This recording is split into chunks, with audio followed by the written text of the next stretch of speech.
Je me souviens de l'odeur de la poussière des rideaux, l'odeur du café frais, l'odeur des haricots à l'ail. Je me rappelle des doigts usés par le travail, cette façon d'éplucher les pommes de terre, du bleu, le bleu du tablier tout rapiécé. Je me rappelle du goût des gâteaux aux noix, des gâteaux aux amandes, du jus d'orange en briques. Et cette sensation, la sensation des chaussettes qui grattent après trop de réparations, la sensation du peigne et de la raie droite. Je revois les nombreuses cartes postales usées par le soleil, les photos de souvenirs que l'on ne connaît pas, les portraits de personnes que l'on ne connaît pas, les médailles d'une guerre que l'on n'a pas connue, les jouets usés qui ont connu toute une génération. Mais chut, papy dort, allons nous promener. Les balades nourries d'histoires dans un vieux village qui a connu tant de familles. Cette maison en ruine que tu as toujours rêvé d'habiter. L'école qui renferme plein de péripéties. L'étang et son toboggan vert. Et les voisins, est-ce qu'ils sont toujours là, ceux qui nourrissaient tous tes commérages?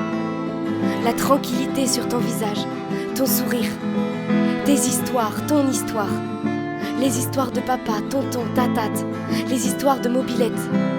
Toutes ces bêtises qui t'ont apporté tant de cheveux blancs. Une écriture toute tremblante, mais chargée d'histoire.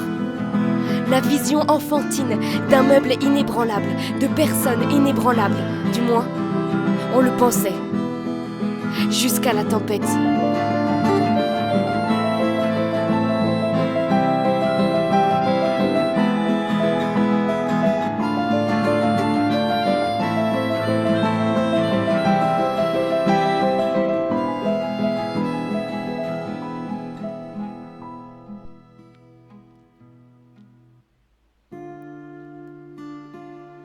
Mais après la tempête, arrivent les beaux jours.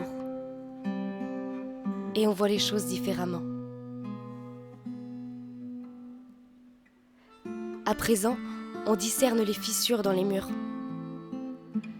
On voit les cales sous les meubles. On aperçoit les pierres rajoutées, plus récentes que celles qui sont abîmées par le temps et par la pluie. On identifie le jaune de ses feuilles.